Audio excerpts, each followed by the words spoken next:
Halo teman-teman, selamat malam. Apa kabarnya sahabat Dokdita semuanya? Semoga teman-temanku semua dalam kondisi yang sehat. Nah, kita jumpa lagi pada kesempatan ini dalam segmen kita sharing. Jadi kita sharing bisa dalam banyak hal. Juga nanti kalau teman-teman ada pertanyaan yang ingin disampaikan kepada saya, itu boleh banget untuk kirim pesan ke email yang saya punya ya. Kemudian kalaupun tidak, teman-teman bisa kirim lewat pesan ataupun chat. Nanti saya akan mencoba menjawab teman-teman dan semua kendala dan masalah dari teman-teman itu melalui sesi sharing seperti ini ya teman-teman. Baik, kali ini ada sebuah pertanyaan nih dari teman kita yang dialamatkan kepada saya dari email saya. Ini menyangkut insomnia teman-teman. Insomnia yang dialaminya ini oleh seseorang ini itu sudah cukup lama. Nah, beliau bertanya, apakah insomnia ini Dok terbentuk karena sebuah kebiasaan ataukah dia memang penyakit yang memang murni ada tanpa ada pemicunya seperti itu ya. Jadi teman-teman harus tahu nih, memang tidur malam ini menjadi suatu masalah atau persoalan apabila uh, timbul susah tidur malam yang sudah berlarut-larut atau sifatnya kronik teman-teman. Tanpa kita sadari itu ada banyak banget hal yang membuat kita susah tidur teman-teman. Salah satunya contoh yang sekarang itu banyak sekali. Susah tidur malam itu bisa diakibatkan oleh salah satu kebiasaan yang kurang baik, yaitu kita bermain gadget yang cukup lama ataupun sambil berbaring misalnya sebelum tidur. Nah, itu tentu akan mengganggu ritme tidur kita, teman-teman. Gadget itu akan mengaktifasi saraf otak kita sehingga kita terus on. Artinya otak kita mengindikasikan ini kita harus terus bekerja meskipun tubuh kita capek dan lelah teman-teman, tetapi dengan adanya rangsangan dari gadget ya kita harus berpikir, kita melihat medsos dan lain-lain, akhirnya otak kita akan mengatakan bahwa ini kita harus bekerja nih, belum saatnya istirahat, padahal tubuhnya sudah capek. Nah, itu akan merangsang terus kita untuk on atau tidak ingin tidur, padahal sebetulnya sudah saatnya kita tidur di jam tersebut ya. Nah, kemudian juga bisa misalnya penyebabnya kita tidur siang terlalu lama. Jadi pada irama waktu tidur kita siklusnya jadi berubah, dan banyak lainnya yang nanti akan saya bahas nih teman-teman mengenai insomnia ini ya. Nah, kalau kita sudah terganggu nih waktu tidurnya sudah tidak sesuai ya dan lain-lain, nah itu akan berdampak tentu pada kondisi fisik dan emosional kita. Kita cenderung misalnya nih kita malamnya insomnia, maka besoknya kita cenderung untuk tidak bisa beraktivitas dengan baik, kita jadi lemes. Kemudian emosi kita tuh tidak stabil teman-teman kalau tidur malam kita tidak cukup, dan itu yang harus dimengerti oleh banyak orang. Salah satunya juga kendala yang ditemui biasanya pada ibu-ibu yang masih punya anak bayi. Tentu ibu-ibu yang anaknya masih bayi itu rentan sekali mengalami stresor tinggi oleh karena istirahat malamnya juga kurang ya, karena bayi kan akan selalu bangun pada saat malam. Nah, teman-teman harus tahu nih bahwa pada orang dewasa itu perlu waktu tidur 7 sampai 9 jam setiap malam. Nah, teman-teman bisa hitung sendiri itu jam berapa. Tetapi biasanya dari berbagai buku yang saya baca itu menyatakan kalau kita harus sudah istirahat itu di batas jam 11 malam. Pada saat itu tubuh kita sudah ngasih tahu nih, ngasih sinyal kalau kita harus istirahat ya. Nah, kalau kita sulit tidur atau misalnya kita sering terbangun juga terlalu awal, itu juga sudah masuk atau yang dikatakan insomnia teman-teman. Jadi kalau kita susah untuk memulai tidur tanpa ada rangsangan apapun ya, kemudian rangsangan dalam arti tadi bermain gadget terlalu lama dan lain-lain, kemudian juga kita juga bangunnya terlalu cepat dari waktu yang seharusnya 7 sampai 9 jam, itu bisa dikatakan kita sedang mengalami insomnia. Tapi memang insomnia ini seperti yang saya katakan bisa dipicu oleh hal-hal tertentu. Nah, dampaknya kita akan lelah, capek di pagi hari, siang hari, kita sulit konsentrasi, kemudian emosi kita tidak stabil, akhirnya produktivitas kita turun pada hari Itu ya, artinya bahwa memang sangat penting banget nih kita memperhatikan kualitas tidur ya. Nah, penyebab susah tidur malam. Ada beberapa faktor nih yang saya katakan tadi ini yang kalau kita lakukan dan kita biarkan terus-menerus dan secara kronik, inilah yang akan mengganggu irama tidur kita, teman-teman. Ya, tidur yang cukup dan berkualitas itu berperan penting dalam memelihara kesehatan tubuh. Saat kita susah tidur malam, tidur kita otomatis tidak berkualitas, artinya bisa menyebabkan gangguan kesehatan kalau dibiarkan berlarut-larut ya. Nah, adapun hal-hal yang saya bilang, kalau dilakukan terus-menerus ini akan bisa mengakibatkan insomnia. Satu ya, itu memainkan gadget sebelum atau menjelang tidur. Jadi gadget yang kita mainkan nih, misalnya sambil baring nih, leyeh-leyeh nih ya, itu ternyata dia memancarkan cahaya biru yang bisa mengurangi atau menghambat produksi melatonin dalam tubuh, teman-teman. Melatonin sendiri adalah hormon tubuh yang mengatur siklus tidur dan bangun serta memicu rasa kantuk.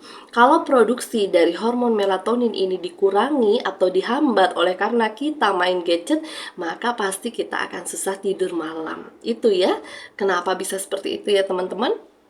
Kemudian yang kedua nih, tidur siang terlalu lama. Tidur siang yang lebih dari 20 menit bisa mengakibatkan kita susah tidur malam. Lah kok bisa? Kenapa? Ya kan? Nah, soalnya durasi tidur siang yang terlalu panjang bisa mengganggu siklus tidur dan bangun, yang berimbas pada sulit mengantuk di malam hari. Kalau siangnya kita sudah tidur 2-3 jam, pastilah waktu tidur malamnya mundur. Karena dia tubuh memberitahu nih udah istirahat nih, berarti akan mundur lagi waktu tidur malam ya. Jadi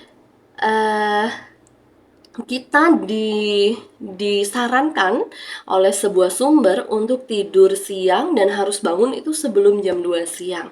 Kalau kita molor dari itu sampai jam 4, jam 5, pastilah nanti malamnya kita akan susah tidur ya. Kemudian yang ketiga, berolahraga sebelum kita tidur. Olahraga itu memang menyehatkan teman-teman, tapi kalau dilakukan sebelum tidur, dia akan mengakibatkan susah tidur malam. Ya, nah, kenapa bisa demikian? Jadi, ketika kita berolahraga, maka akan ada produksi hormon yang namanya adrenalin yang akan meningkat dan otak kita akan menjadi lebih aktif, teman-teman. Hal ini akan memicu peningkatan detak jantung, suhu tubuh yang membuat tubuh tetap terjaga meskipun udah mau tidur. Jadi ini yang kata orang bilang, sesudah olahraga bukannya mengantuk malah aktif ya, karena itu ada hormonnya yang keluar yaitu adrenalin, otak kita pun menjadi lebih aktif ya. Jadi kalau kita hanya punya waktu malam nih dok gitu untuk olahraga, bagaimana kita mensiasatinya? Jadi kita harus sudah berhenti olahraga pada malam hari itu sekitar 60-90 menit sebelum kita tidur ya.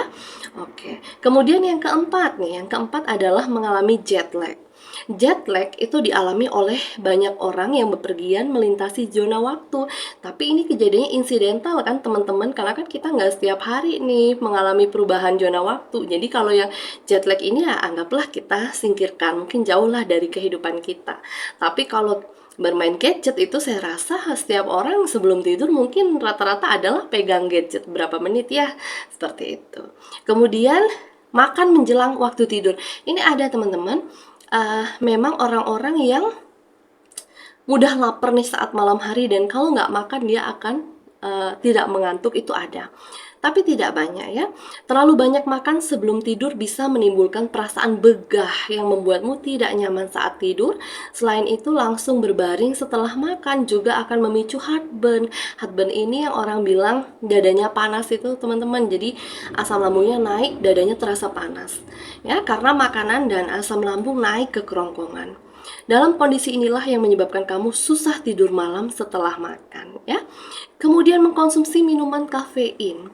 Tentu saja kalau kita sudah mau tidur tapi kita ngopi, pastilah kafein itu punya efek untuk mengeluarkan hormon juga yang membuat kita juga aktif dan tidak mengantuk ya.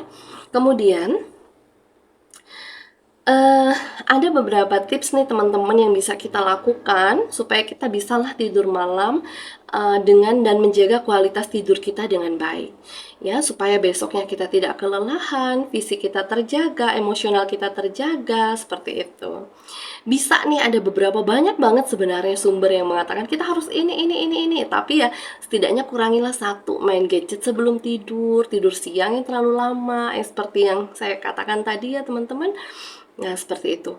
Bisa juga kita nih mandi air hangat sebelum tidur, karena itu fungsinya untuk relaksasi tubuh. Jadi kita juga bisa istirahat dengan baik. Bisa juga kita, ya itu tadi ya, hentikan gadget 1 jam sebelum waktu kita tidur. Terus kita ciptakan suasana tidur yang nyaman. Misalnya matikan lampu, buat kamar kita sejuk, kita nggak kepanasan ya. Kemudian minum segelas susu atau air yang membuat seger, air putih sebelum tidur. Jadi ya supaya kita terhidrasi dengan baik ya. Kemudian kalau nggak kunjung mengantuk juga, kita bisa baca buku yang ringan aja nih, yang kira-kira kalau udah capek otaknya bisa tidur. Karena kalau baca buku beda dengan gadget ya, buku nggak ada cahaya biru, jadi tidak membuat otak kita aktif. Kemudian kalau maupun harus makan, kita sarankan untuk makan yang mengandung triptofan seperti ikan, keju, ayam, atau biji bunga matahari yang tidak membuat kita justru jadi aktif seperti kalau kita konsumsi nasi yang kalorinya tinggi ya. Kemudian bisa lakukan meditasi atau menenangkan diri sekitar 15 menit sebelum tidur supaya kita rileks dan kita bisa masuk ke fase tidur yang baik ya. Kemudian kita bisa tambahkan di ruangan itu untuk diffuser seperti yang aroma lavender atau apapun yang membuat kita merasa nyaman dan rileks. Jadi ketika kita memasuki waktu tidur, itu kita bisa tidur dengan baik ya. Nah, jadi itu kebiasaan-kebiasaan yang harus kita perhatikan teman-teman supaya tidak terus-menerus diserang insomnia. Insomnia itu nggak enak banget teman-teman, dan itu sangat mengganggu keseluruhan aktivitas kita ya. Kalau keluhan susah tidur ini terjadi selama beberapa minggu nggak juga membaik, teman-teman harus periksa ke psikiater misalnya atau ke dokter umum lah dulu misalnya untuk mendapatkan penanganan. Karena bisa juga insomnia yang berkepanjangan itu akan menjadi pintu masuk dari penyakit-penyakit yang berkaitan dengan kesehatan mental tentunya pastinya ya. Atau bisa juga insomnia ini juga menjadi penanda penyakit metabolik yang ada di tubuh seseorang seperti diabetes, bisa juga asma, susah tidur malam ternyata sesak ya, ataupun gangguan dari tubuh lainnya. Jadi saya sarankan teman-teman kalau sudah coba cara yang saya sampaikan ternyata tidak juga membaik, silahkanlah berkonsultasi dengan dokter. Atau kalau memang kita sudah merasa terganggu nih mental kita sehingga kita susah tidur, banyak pikiran dan lain-lain, pergilah kita untuk konsultasi ke psikolog atau psikiater. Mungkin itu yang bisa saya sampaikan untuk di sharing kita pada kesempatan kali ini. Nanti kita akan banyak banget sharing tentang kehidupan kita sehari-hari teman-teman. Bukan materi-materi kedokteran yang berat, bukan, tapi sesuatu yang menyangkut kesehatan yang ada di sekeliling kita. Hal-hal apa yang harus kita perhatikan, karena yang sekarang ini, saat ini yang terbaik adalah investasi kesehatan. Banyak banget orang sakit yang umurnya masih muda. Banyak banget orang yang meninggal karena pola hidup dan konsumsinya yang tidak baik ya. Jadi seperti itu teman-teman. Sampai jumpa untuk materi-materi topik-topik selanjutnya di sharing kita bersama Dok Dita.